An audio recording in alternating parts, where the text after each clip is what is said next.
సాధ్యమైనంత మేరకు కాంగ్రెస్ పార్టీ వల్ల లాభం అవుతుంది, కాంగ్రెస్ పార్టీ ప్రజలకు మేలు చేస్తుంది.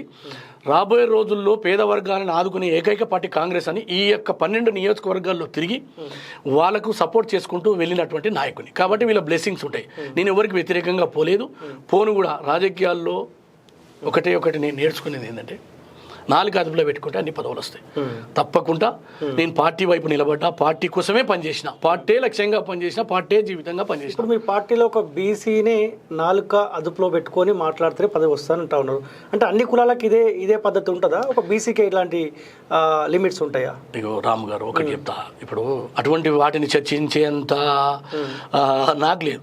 నేను ఒక్కటి మాత్రం చెప్పగలుగుతా, ఎదుగుతున్న వాళ్ళు ఎవరైనా ఒదిగి ఉంటేనే రాజకీయాల్లో అవకాశాలు వస్తాయి.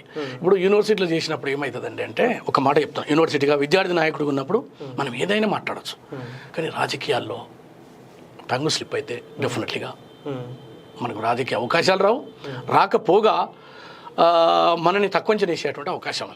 ఇది నేను నేర్చుకున్నటువంటి రాజకీయాల్లో.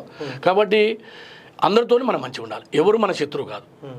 వాళ్ళ మధ్య భేదాభిప్రాయాలు ఏమైనా ఉండొచ్చు కదా పెద్దోళ్ళు, మనం వాళ్ళ మధ్యకి పోతే, ఎందుకంటే 2 ఏనుగులు కొట్టుకున్నప్పుడు మధ్యలో పోతే మనం ఖతం అయిపోతాం. కాబట్టి మనం వాళ్ళతో సమన్వయం చేసుకుంటూ పార్టీ లైన్లో పార్టీ కోసం పని చేసుకుంటూ పోవాలి.